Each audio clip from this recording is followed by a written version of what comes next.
Hey everybody, I guess this is going to be round 2 on the Polaris Ranger 500 4x4.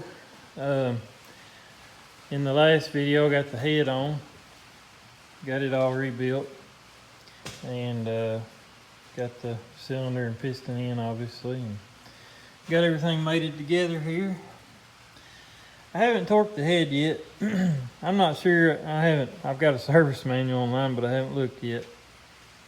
Some engines, you have to pull the head to get the timing guide out to put a timing chain in.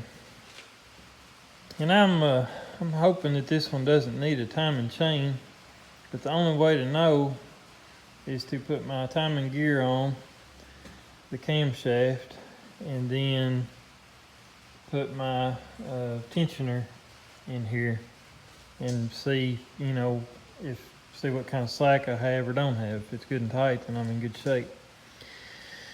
So I think what I'm going to do is go ahead and put my timing gear on and slide the tensioner in and just put one bolt in it or something and just see how it's looking.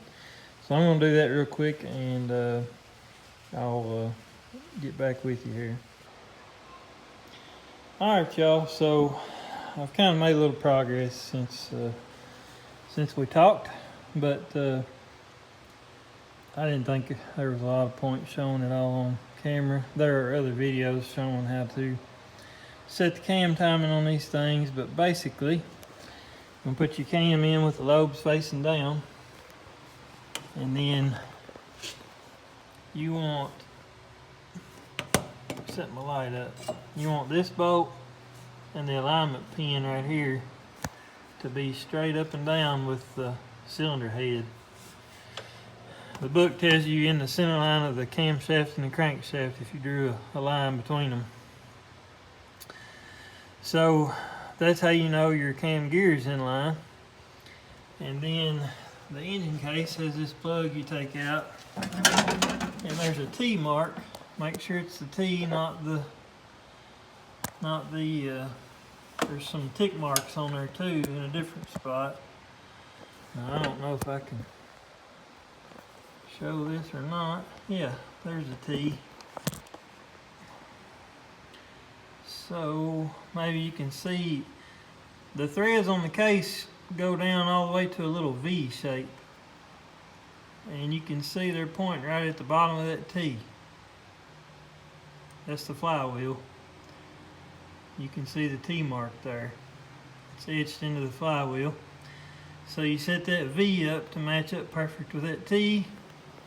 And you set this like I told you. And you're in time. You just have to, the thing is, it's kind of just trial and error getting the cam gear on the chain in the right spot. There's not a ton of room here the way this is made, so it's hard to walk the chain on. You can't really walk the chain much, which is what you have to do if you're off a tooth or two. So I had to pull my gear off 2 or 3 times and try to walk the chain, one tooth at a time until I got it right. But it's not too bad, it just takes a little patience. And also when you're setting up for cam timing, you don't want your tensioner in, but what you want to do is roll the cam back to the tensioner side. That tightens this side of the cam chain, which is the side that's always tight. This side over here is the slack side with the tensioner pushing on it. So what you want to do is roll your cam gear back, and that tightens this side and slacks this side, and that will give you an accurate reading that lets you know that everything's how it's going to be when it's normally operating. So once you get it, the chain walked on there, get everything in the right spot, you torque these bolts down. I think they were 6 foot-pounds. I think that's right. 70-some inch-pounds. And I put some blue Loctite on them because it did say something about Loctite. And then I went ahead and put my tensioner in, same torque spec for that. I've got a new gasket on it, and everything's good and tight. I've rolled it back and forth a few times. They tell you to roll it around a couple revolutions and make sure everything lines back up. I may do that, but I'm confident because I mean I've rolled it back and forth a few times and everything's lining up perfect. The thing I had to watch when I torque these bolts, the head bolts, there's a weird torque sequence. You wind up torquing to I think 10 foot-pounds, and then you put 90 degrees on each bolt, and then go back and do 90 degrees on each bolt again. When I did that, my cam was bound up in the bore. It was hard to spin. I could spin it, but it didn't spin easily. So I ended up playing with the bolts and kind of just, I could back one off 1/8 of a turn here or there, and I ended up getting it spinning freely again. I don't know if the head's warped a little bit. I mean, it's possible. I didn't have it surfaced, and I didn't try to surface it. It's such a small head, though. It's hard to believe it would be out like that. But anyway, I ended up having to back a bolt off, like, you know, 1/8 turn. It wasn't a lot. And anyhow, I got it where the cam was spinning freely again.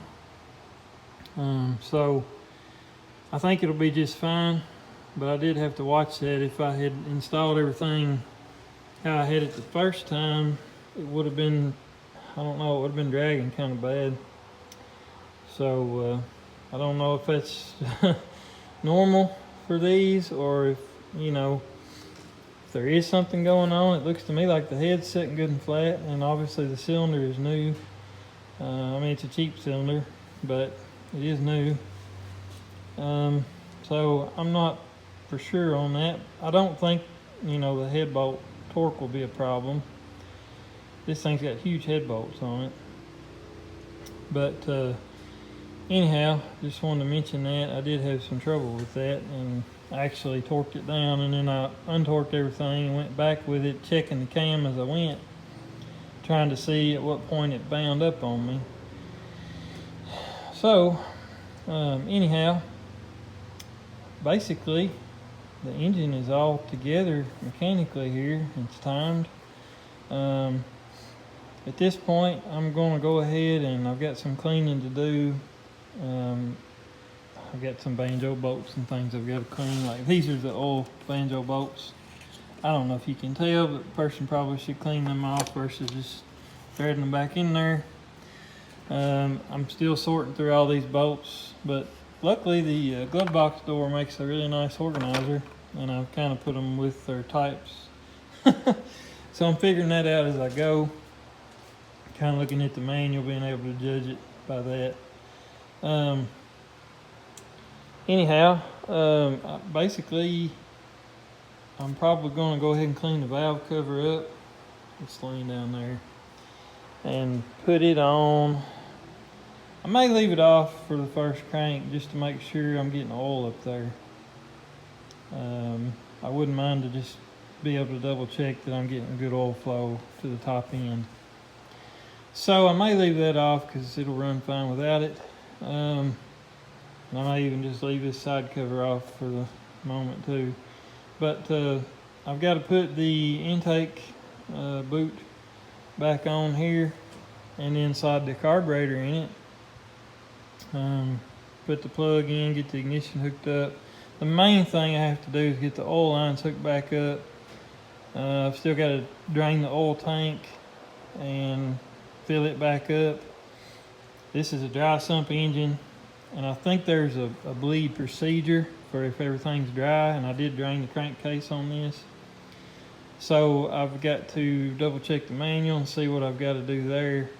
And once I get my oiling system ready to go and get it filled up with fresh oil and put my filter on, then I'll probably put the exhaust back on and just do a test fire.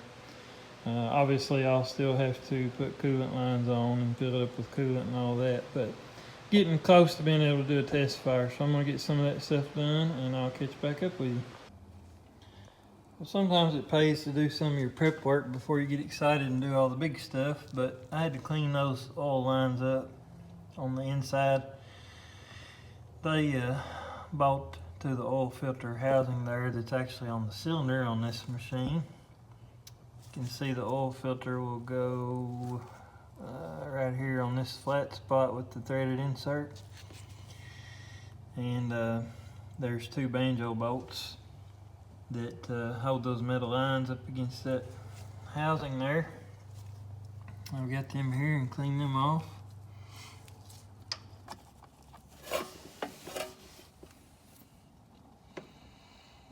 It all looks pretty clean.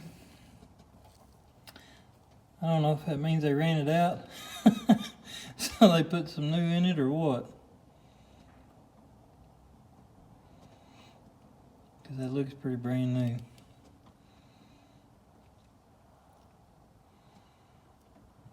Ah well, we'll figure it out. Hopefully everything is okay. Like I said, the rod bearing felt good.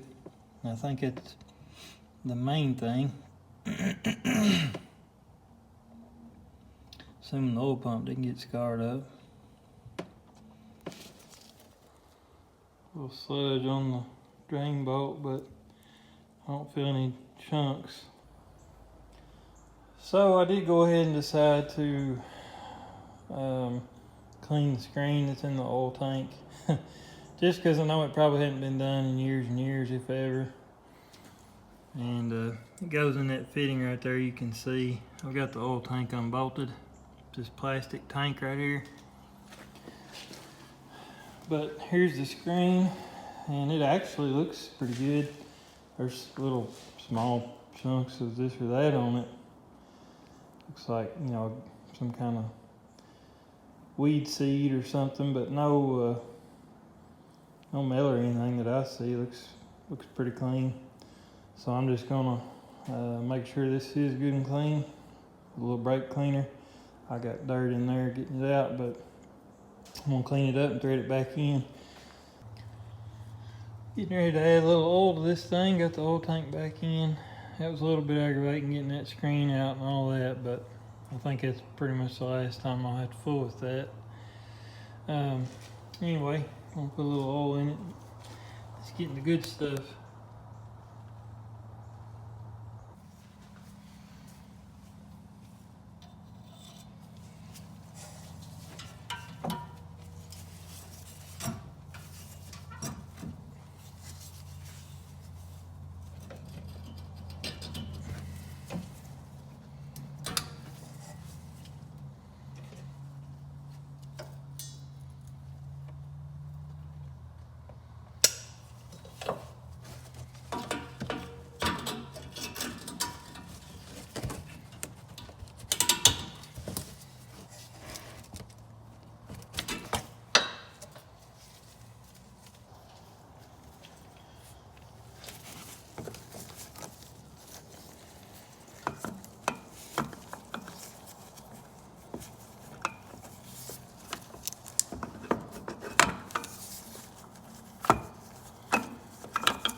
Okie doke, got the starter on.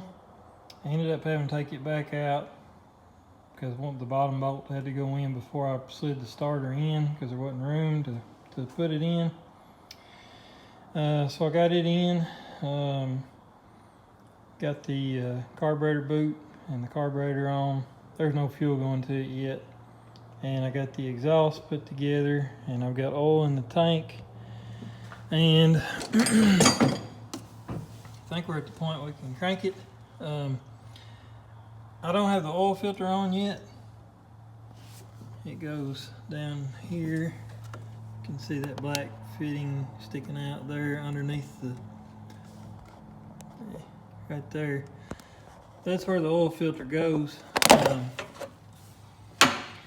I'm gonna crank it some and see if I can get some oil coming out there, and then I'm gonna put the filter on, and then I'm gonna crank it until I hopefully see some oil up here at the cam, and then I'll go ahead and try to start it. I think I'll crank it a little bit first with no spark plug in, so it cranks easy. Got my little jump box hooked up. I've not hit the starter yet. I'm gonna bump it over slowly a time or two and make sure I don't have any valves hitting pistons or anything. Let me turn this on.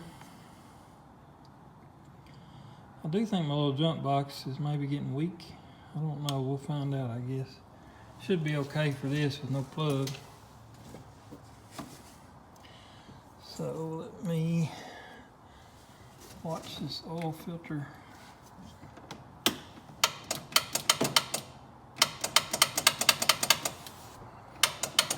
So I don't know, the starter may not be good. The starter looks smooth, but the stud spun in it when I put it on.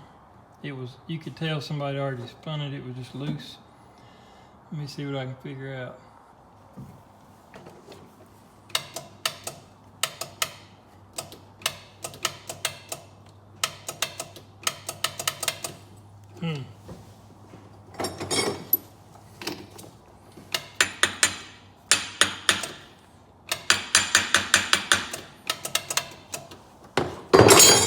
I hear the solenoid clicking. Let me get my test light and see if I'm getting power to the starter. Let's try this again.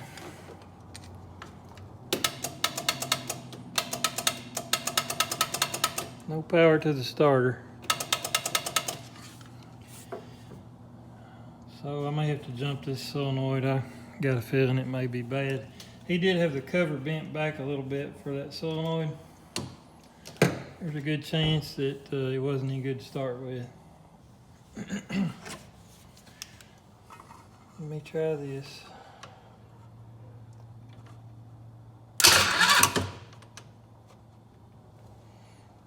All right, it started to crank. Oh yeah, I've already got oil at the filter housing. Let me put the filter on and I'll crank it some more. Alright, got my oil filter threaded on since I had some oil coming out there. Now I'm going to try to crank it and see if I can get some oil up here. And I wish I didn't have to jump the solenoid with a screwdriver, but I guess that's what I'm going to have to do, because it's just clicking.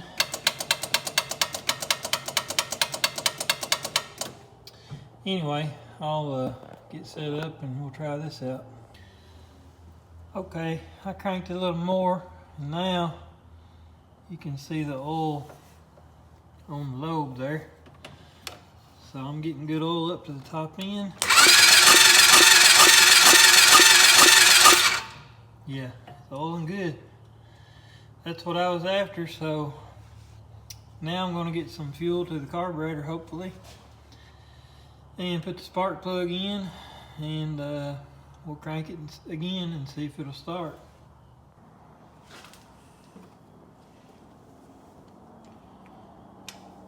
I did confirm that I have spark. That way I'm not questioning it once I get this plug in here. I did reuse the plug that was with it. Not advisable, but that's the one I had that's correct for this, and I haven't bought one yet, so.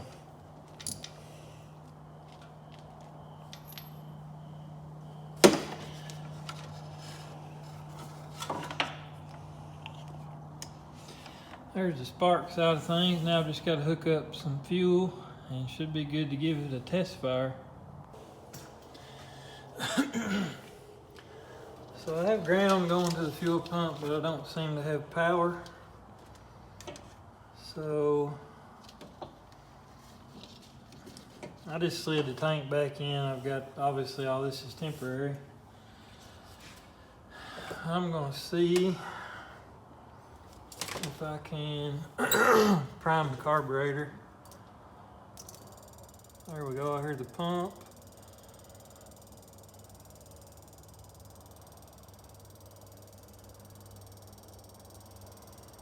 Don't see any gas yet.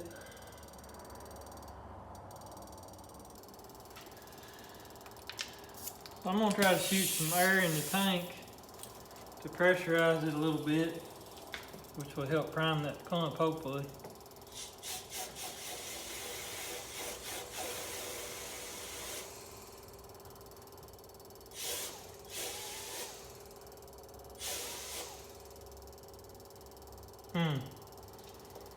I get the feeling the pickup is broke off, probably.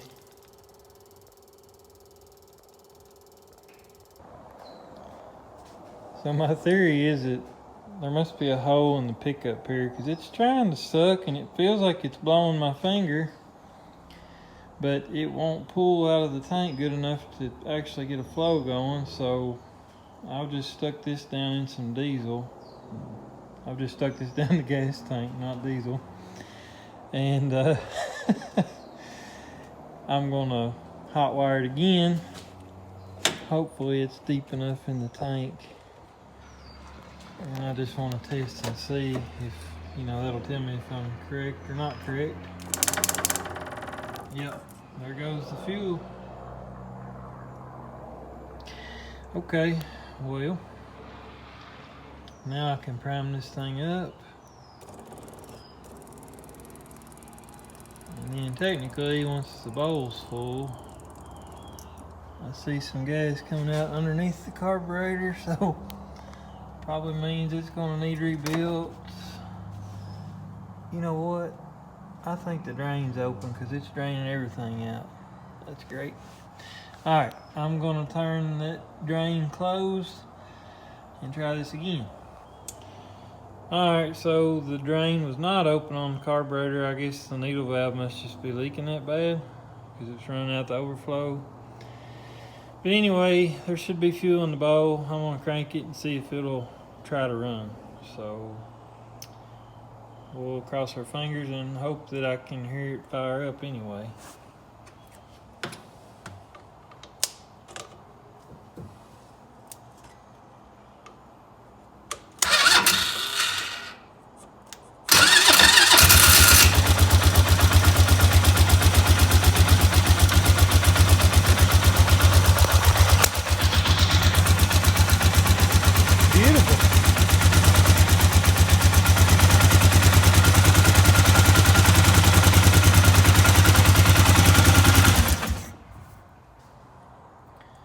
Pumping all kinds of oil.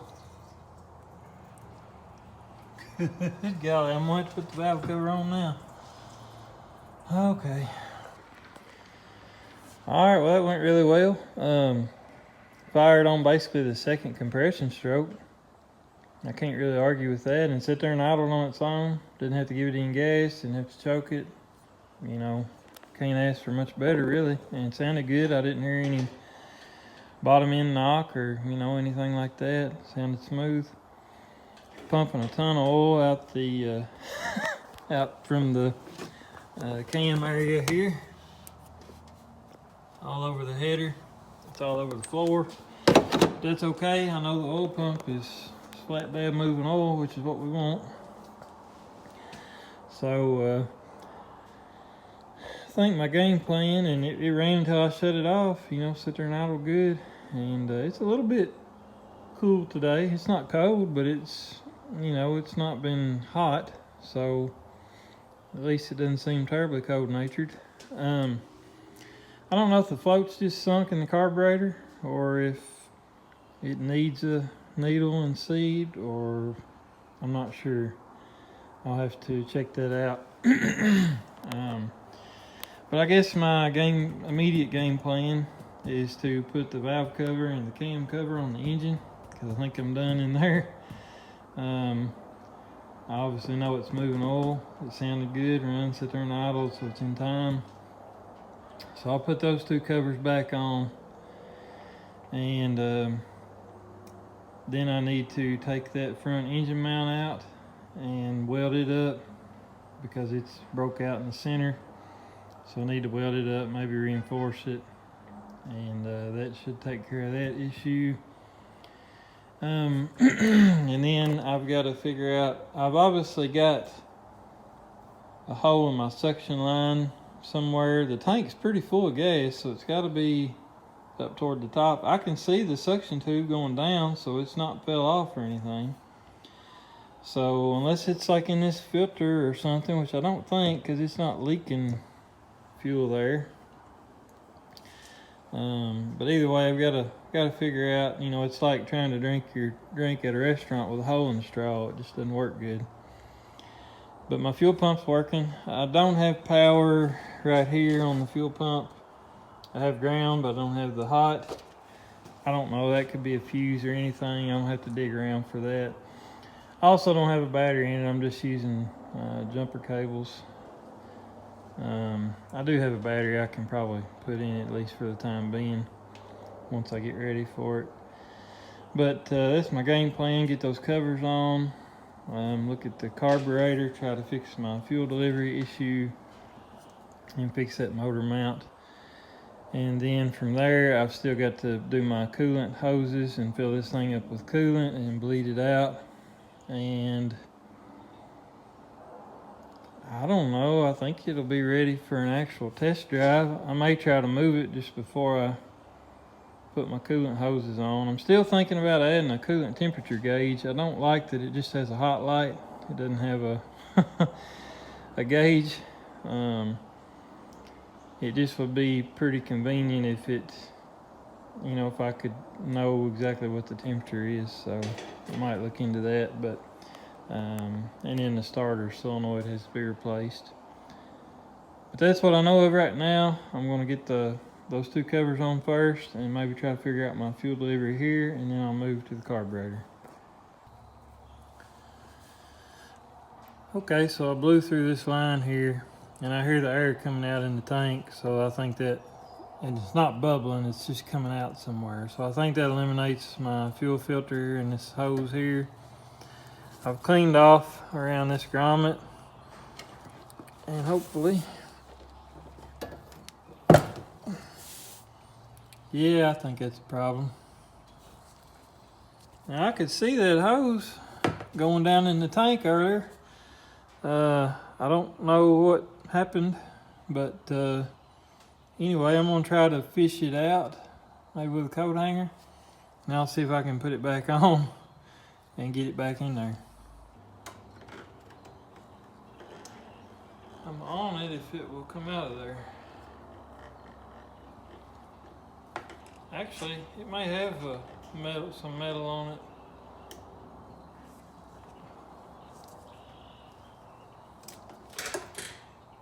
Don't go back. Lose it again if I'm not careful. Let me turn this back on.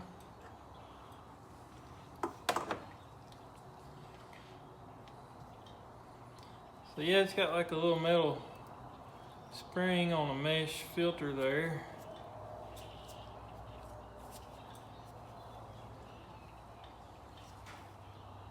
And that just looks like it split and fell off. So it's probably time for a new piece of that. I think I'll cut some of this blue. I'm out of this except for the piece going to the carburetor, but it's long enough, so I'll take it and put this little filter back on the end and cut it to length, zip tie it, and put it back. And that'll have that fixed.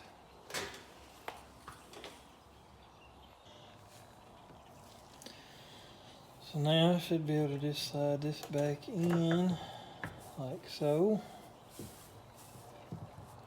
And that filter on there kind of will help keep that to the bottom.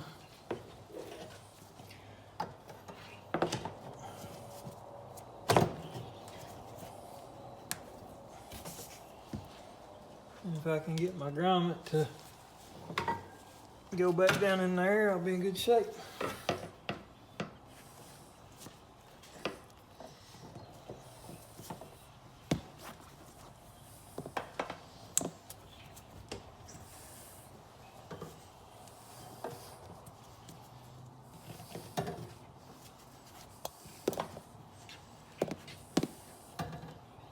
There we go.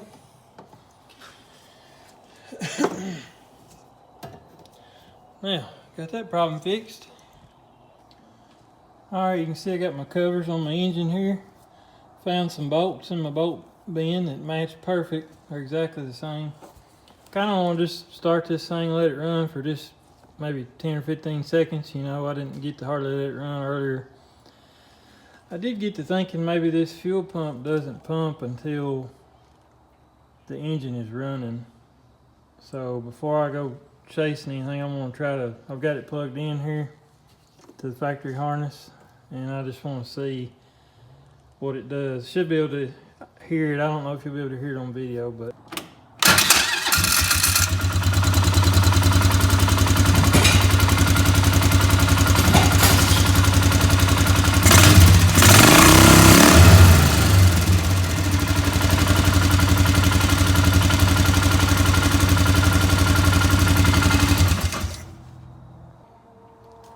well, the carburetor wasn't leaking that time. I think the fuel pump was pumping.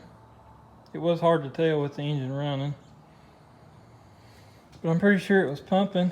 It sounded great. It's idling good, and the carburetor's responding well. When you give it a little throttle, it picks right up. So that's definitely a good thing.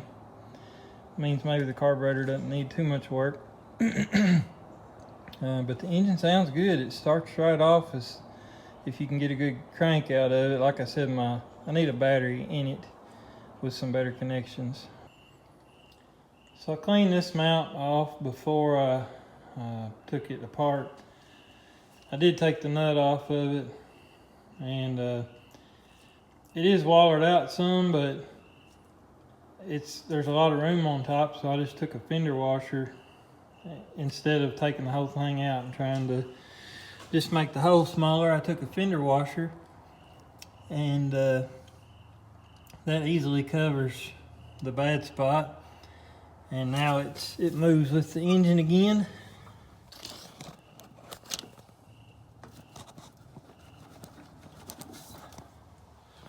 It's much more rigid than it was. And there's actually another mount that bolts in up here at the top of the engine, right here in these two holes. So should be just fine with that washer on there. I don't think that'll cause any troubles. Well, I think the time has come that I can start this thing and try to pull it out. I went ahead and finished hooking up the coolant hoses down in here. Can't see them. I slid that one on, but I'm waiting for my temperature sensor. I ordered a coolant temperature sensor, so I'm gonna install that before I put coolant in it.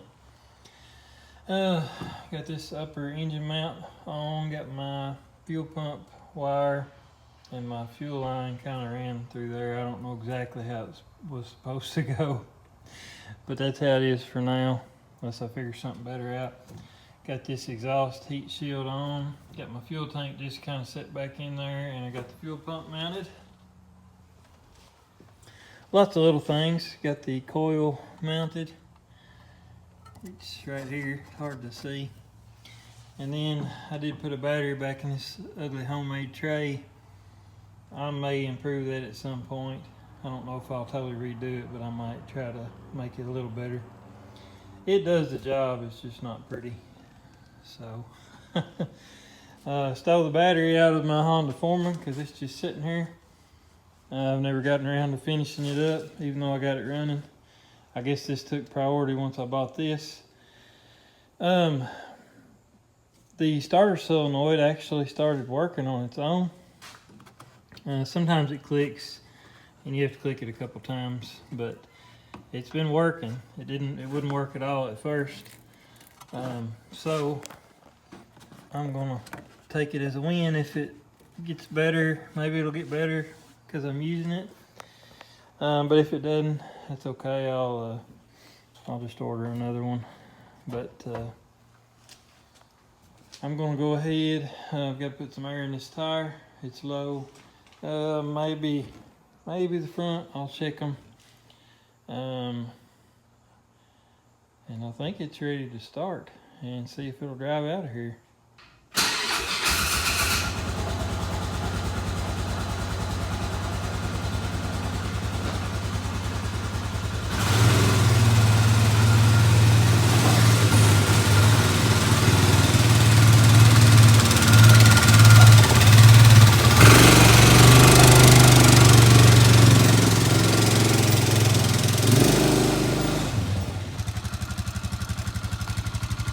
it's burning off a bunch of oil on the exhaust and stuff. Don't see any smoke at the moment. Looks pretty good, sounds good.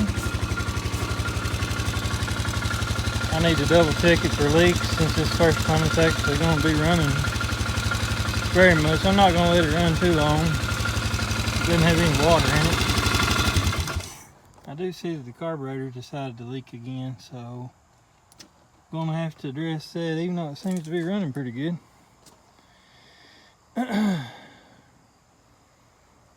Well, it's not too big a deal. Like I said, I wasn't going to let it run too long anyway. But it drove out under its own power.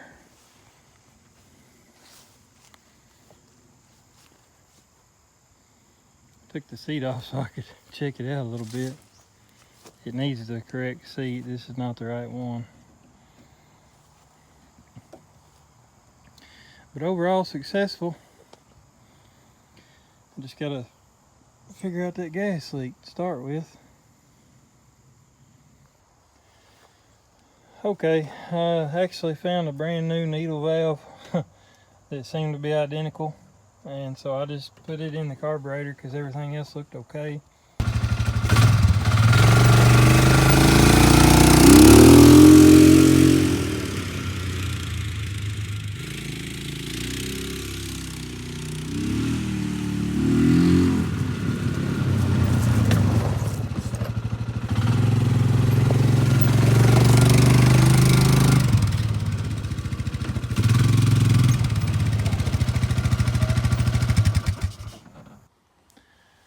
Alright y'all, very successful first drive there. I literally just drove around the yard one time, let it idle for a second, and then parked it. I don't have any coolant in it, so I didn't want to get carried away there. It seems to do okay. I just drove around the yard and low one time, reverse seemed to work. I did kind of briefly try high range. It was kind of skipping. But I did notice after I pulled it back in the garage that it would go into high gear, like if you shut it off and restarted it. So I don't know, there may be something going on there. We'll have to figure that out once I can drive it more. But I do think high is capable of working. I did get it to go in. But the engine sounded good. I didn't see it smoking once it kind of burned everything off. I did go ahead and I found a needle valve in my parts drawer that was new, and I put it in the carburetor and fixed that little fuel leak I had. I'm waiting right now, and once again, here's that not correct seat, but I'm waiting right now on, well, come out of there.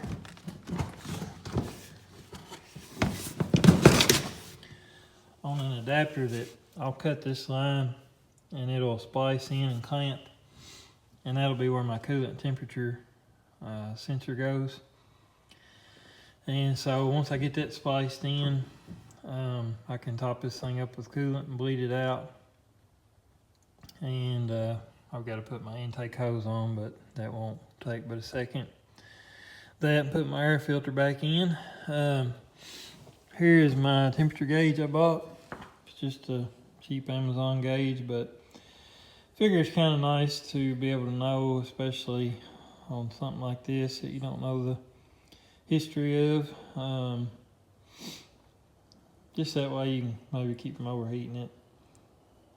So I think I'm going to mount it here where this black cutout is, because I noticed if I thought about putting it down here, but I noticed if I put it there, it seems to me like it's going to be out of my view a little more. I'm going to be able to read it better up here because all the numbers are, you know, up toward the top. And so I'm looking at it, you know, somewhat like this. You can't see all the numbers the best, but that's okay. I'll get that figured out, but I think right here is where I'm going to mount it. So I'm going to go ahead and mount this. I'm going to go ahead and wire it in. I've got a hole saw. I'm going to drill a hole for it. And I'll be ready for when I get my little T-fitting to put my sensor in. All right, y'all, I got my hole saw here. It's just a cheapie. I think I'm just gonna drill through this blank in the center. That way I'll have a centering bit. If I was to pop this out, it'll just be a square hole. So I'm just gonna go ahead and drill right through the center of it, and then hopefully it should be pretty easy. So I'm just eyeballing it. That's probably gonna be the hard part. I might should have measured it off, but I didn't.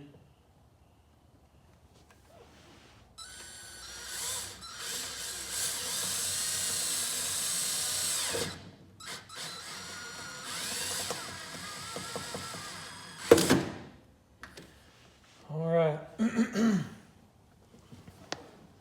I think I got pretty close to center, so let's see how it goes.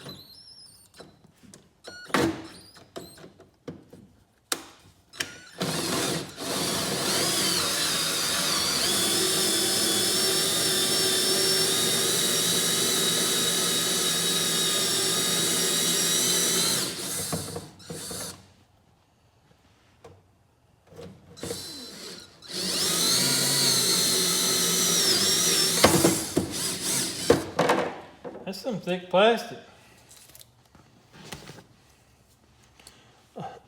Did pretty good though. So now I'll go get my gauge and we'll see if it fits.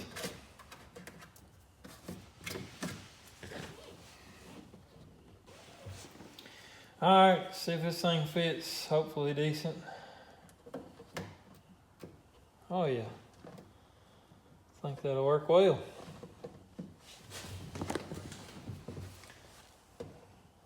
If I turn it like this, I'll be able to see. So sitting here in the driver's seat with the gauge like this, I can read 175. If I turn it up like this, I can see the 210 pretty well. I guess I'll probably leave it straight. I mean, I'm gonna know that anything under 210 is probably fine anyway. And I can see the 210, I can see the red marks, and I can see the 250. That's going to be where I start to get concerned if it gets very much over 210. So yeah, I like that pretty good. I think that's a lot better than down here. This is a lot easier to see. I was afraid it was going to be a problem down here, and I think it would have been. So yeah, that worked out good. All right, y'all, I'll get this thing out here in just a second, but this is what I bought. So here it is with the sensor in it. It does kind of protrude down pretty good, but there's plenty of room around it. I think, you know, the water will still flow okay. And if you look here, it is a little smaller than the factory hose barb there, but it's not a lot. And I think the clamps will make it work. So I've gone ahead and pulled the floor out of this thing. Not much to it, just a few Torx bolts. Some of them are missing, but well, no, maybe they were all in there. I guess there is none up on the top edge here. I might need to patch this up a little, but it's still usable. But that exposes everything here. Gives me room to run my wiring from my gauge, and to be able to zip tie it and keep it off the drive shaft, which will save me from winding it up in there. This is my coolant hose coming off of the thermostat. So I went ahead and made me a cut.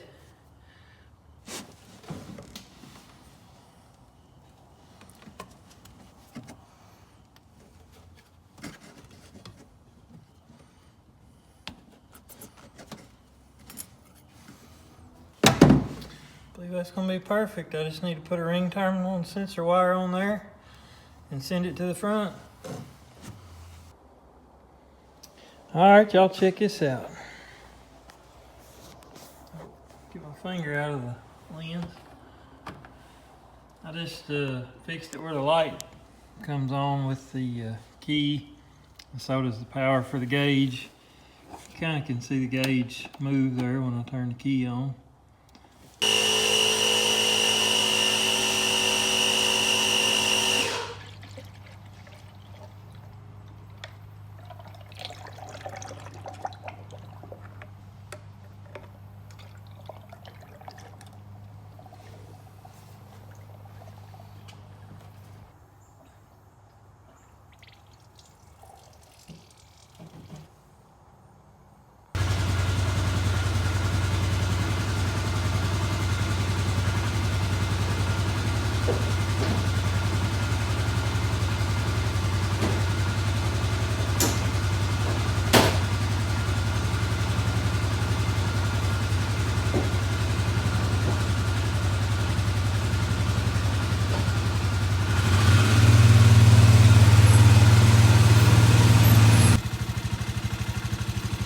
Well, I got it on a little bit of an incline.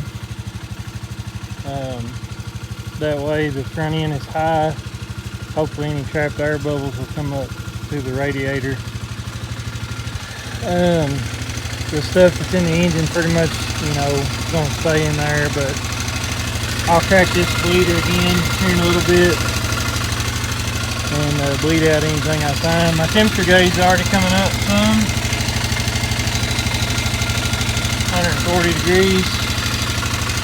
So, yeah, I've already got a little heat in my lines there, hoses. So I'm just going to check for leaks and let it run a while and make sure the thermostat cycles. And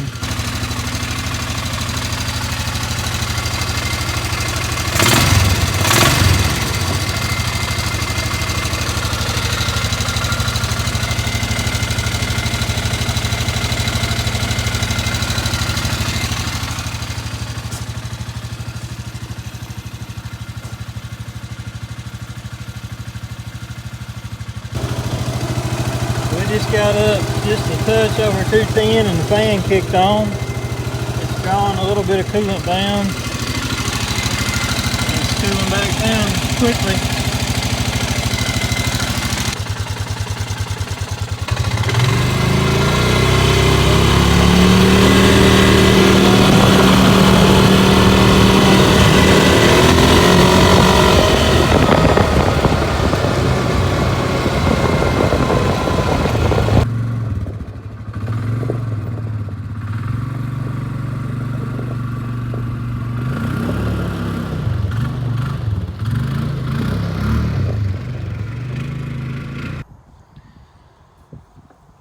Alright, it's time to pressure wash this thing a little bit.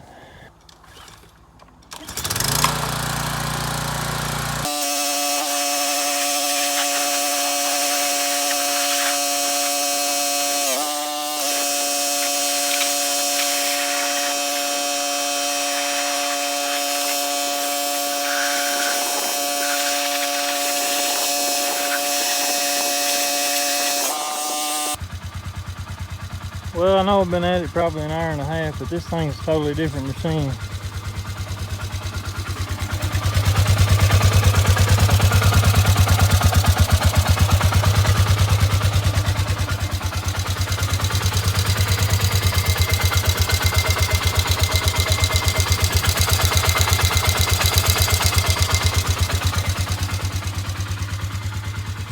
It isn't perfect, but man, it's better. I got a bunch of stuff out of there.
Well, I didn't get to do a first test drive around the house.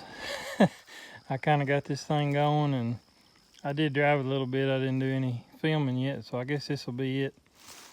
I'm over here on my little property, and I still need a few things. I've got a belt for it. It's pretty slippy. This back tire goes flat. Oh, in 20 or 30 minutes time.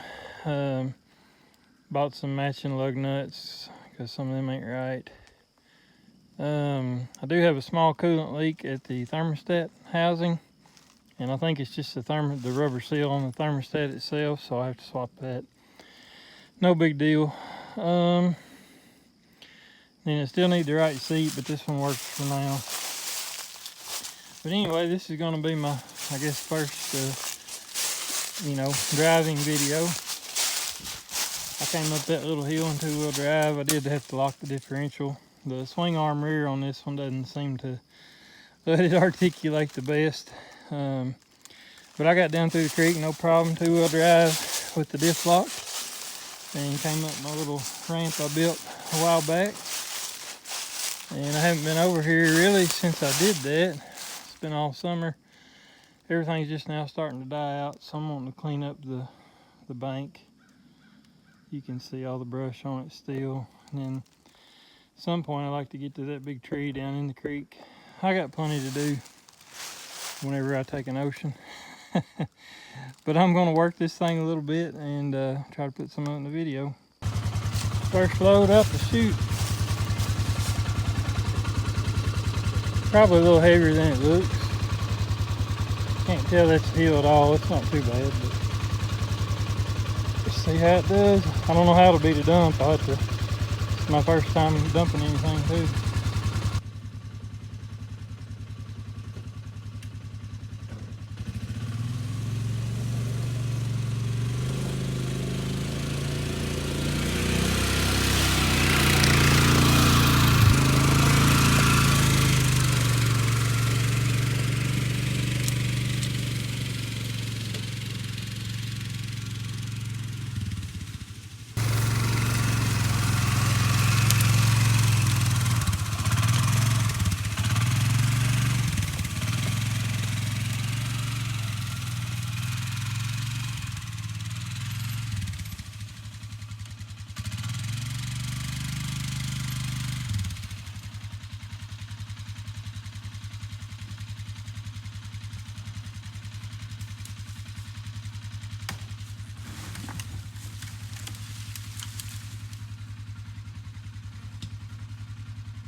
Load number 2. This one's probably a little heavier.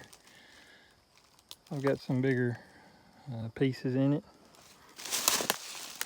See them kind of making a hole there.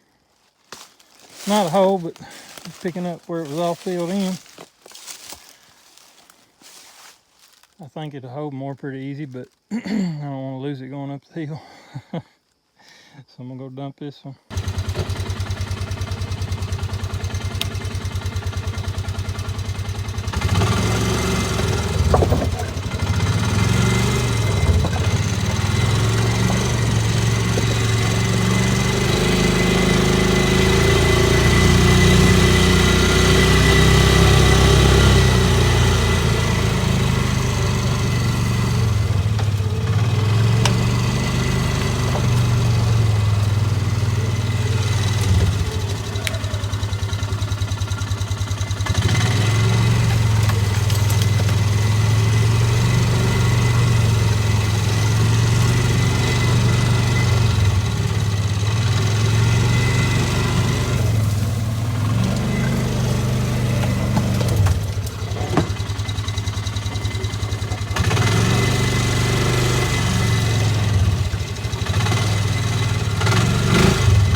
probably gonna be the heaviest load right there. I'm gonna go ahead and dump this one. It's the time has just changed. I don't know when y'all see this, but the time has just changed, so it's getting dark really early. So I'm gonna go ahead and dump this and probably load up and get out of here before it gets too late or too dark.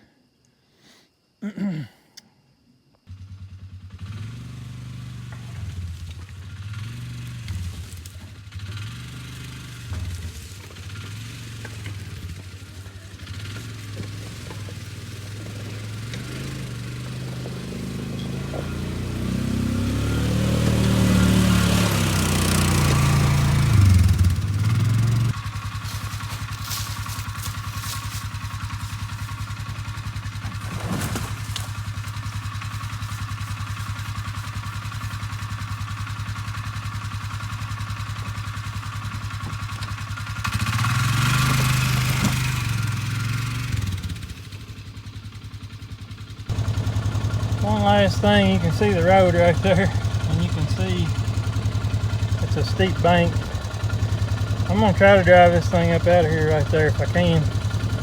I can go back up the creek, but I've been out here on a four-wheeler. I don't know if this one will be a little harder with the longer wheelbase, but we'll give it a shot. Here's a little better perspective. The road is right on the other side of that hump there. That's where I'm headed. I'll try to just drive over that hill. It's still steeper than it looks. We'll give it a shot here. I'm in four-wheel drive diff lock.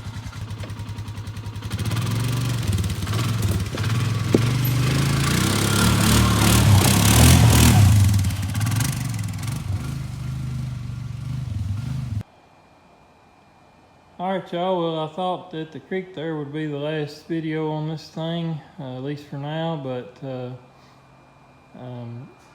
I've made a couple little changes, so I might as well show it. I did put some 26-inch Bighorns, Bighorn 2.0s on. I've had these tires laying around for a while. They're not in excellent shape, but you know, they've got pretty good traction still, and they're a lot nicer than what was actually on it. The rears are actually pretty good. The fronts are not as good, and this one is currently leaking around the rim a little bit. So I may have to break it off and clean up the bead and try to reseat it. But they do have some plugs and stuff in them, but they were cheap and they're a lot better, you know. And, I guess factory on this will be 25s. These are 26s, and they're just a pretty beefy tire, and they look good on here. These seats obviously are not what was on here. That's the bench seat that came with it, which if you all remember was too short. It stopped like along in here, maybe where that seam is or something. It didn't go over to the edge because it's made for a mid-size Ranger, and I just never liked it at all. These seats, I had them, somebody gave them to me, well, they're seat bottoms, and I also had backs for them, but I had to trim some plastic on the bottom just to get them to sit there, but they fit really good. You can still use the seat belts, and they hold you in place really well. They're much more comfortable than the bench seat. I could have bought a new bench seat, I think, but it would have been about $300.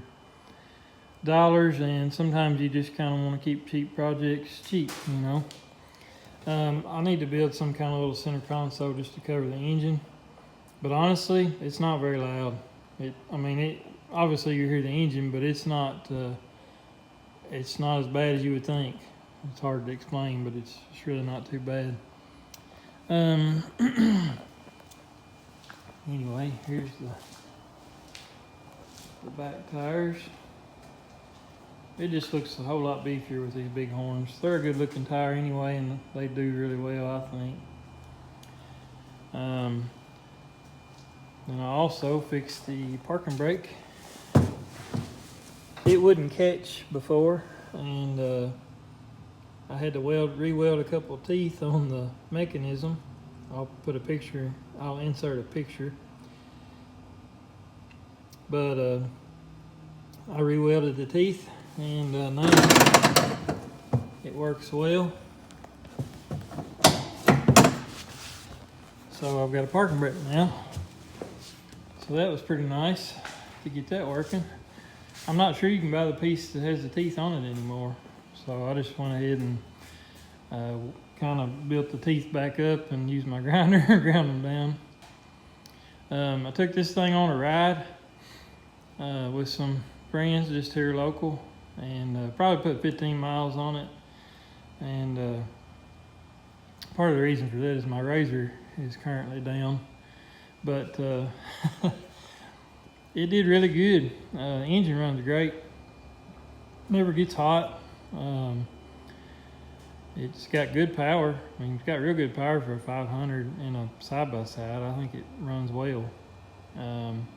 Four-wheel drive works flawless. I mean, I really don't have any complaints. The solid axle in the rear, it's better for working than it is for riding probably. It makes it a little more likely to be tippy when you're kind of flexing, if that makes sense, because the whole machine's trying to follow what the rear end's doing and the front's trying to flex to match it.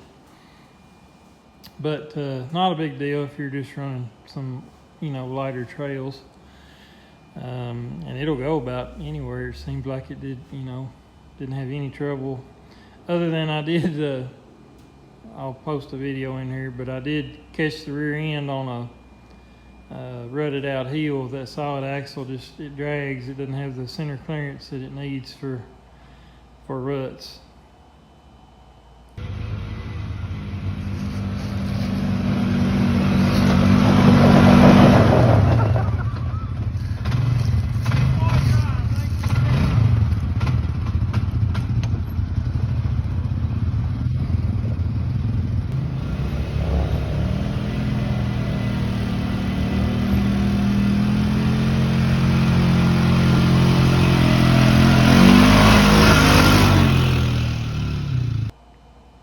But it runs good power.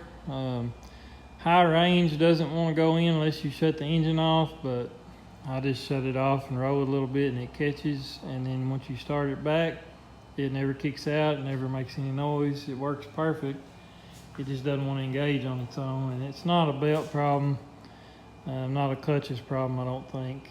So I think it's in the transmission, but I don't know. It is what it is for now. I'm not sure if I'm going to dig into that or not. Low range and reverse always work perfect, so we'll see about that. But anyway, this thing is running great so far. I have absolutely no complaints with that Chinese top end, so very impressed so far. Alright, appreciate y'all watching this little series, if you want to call it that. This isn't going to be my running video for this thing, so you can see it works well. It's definitely is pretty much what the guy said it was. He said everything worked good except for the engine, which died when his kids were driving it. The bed seems pretty sturdy, to be plastic. It's stout feeling, real stout feeling actually. Feels pretty quality. And the drive line on this thing to have 2100 hours fits better than my Razor. So I don't know if these were, built a little more quality or with better tolerances or what. This right here was probably made in USA. I'm not sure. I think it says under the hood there, but anyhow, this was a very cheap project considering what a new one costs. If you're looking for something like this, you just got to keep your eyes peeled. Every now and then I see the old 2510 or 3010 mules or an old Ranger like this, or if you're not against the 6x6 Ranger, I see them cheap also. These 500 Rangers use the same engine as a 500 Sportsman or a 500 Scrambler, or a 500 Magnum. Those engines are everywhere. Even still, even though they're all in older machines. So even if you had to put an engine in something like this, it's would be doable. You find four-wheeler that's needs a lot of work and pull the engine or something, But in this case, I just chose to put a top end on, and I think that was the best decision. It runs really good. And anyway, I hope y'all enjoyed, watching the work I did to it, and watch me use it just a little bit here. I know it wasn't the best driving video, but anyway, I appreciate y'all watching, and I'll talk to you next time.